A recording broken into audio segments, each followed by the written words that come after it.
We will start with the recap of chapter 3, atoms and molecules. As we have learned the chapter from the beginning, it's a historical part and different theories regarding the chemicals and laws of chemical combination that is established by the ancient scientists Lavoisier and Joseph L. Proust, law of conservation mass, these things, and then the Dalton's theory of atomic theory. We have discussed all these things, and you should learn all these things. Now we will move on to the symbols given by the Dalton.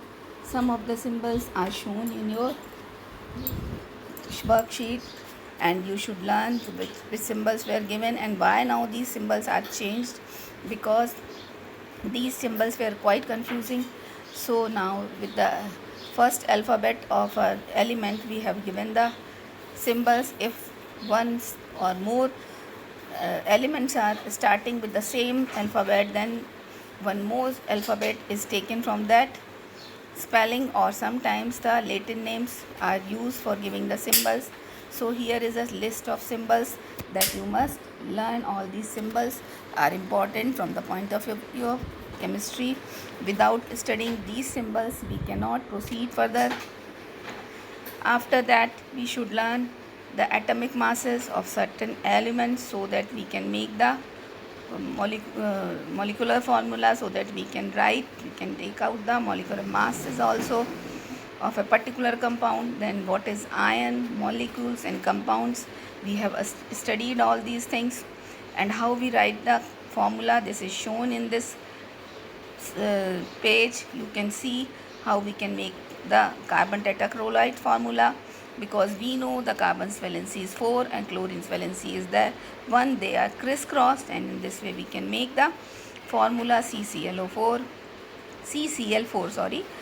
Then for magnesium chloride, as we know, the magnesium has its valency 2, so 2 is written below, or chlorine has its -1 charge, so it is written below the chlorine, and then crisscross method is applied. Then magnesium के साथ we will write the chlorine's ion or valency, or with chlorine we will write magnesium. So this way we can make the different formulas. These are important and they will be asked often in the examination also. So and before that we have learned the molar concept also. 1 mole of anything is equivalent to, this is important, 6.022 into 10 to the power 23 number. जैसे कि हम dozen को 12 मानते हैं, इसी तरह किसी भी चीज़ का 1 मोल इतने के इक्वलेंट होता है. So by these formulas and by these methods we can find out the number of moles for the particular compound also. Then we will move on to the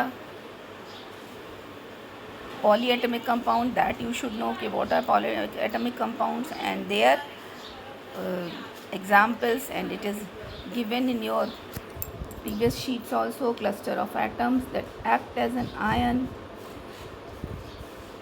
is used to determine the chemical formula of the compound. Scientists use the relative atomic mass scale to compare the masses of different atoms of elements. Atoms of carbon 12 isotope are assigned a relative atomic mass of, उसको assign किया गया था किसी के relative atomic mass को निकालने के लिए, and the relative atomic masses of all other atoms are obtained by comparison with the mass of carbon 12. Carbon 12 के मास के साथ कंपेयर करके उसको निकाला गया था.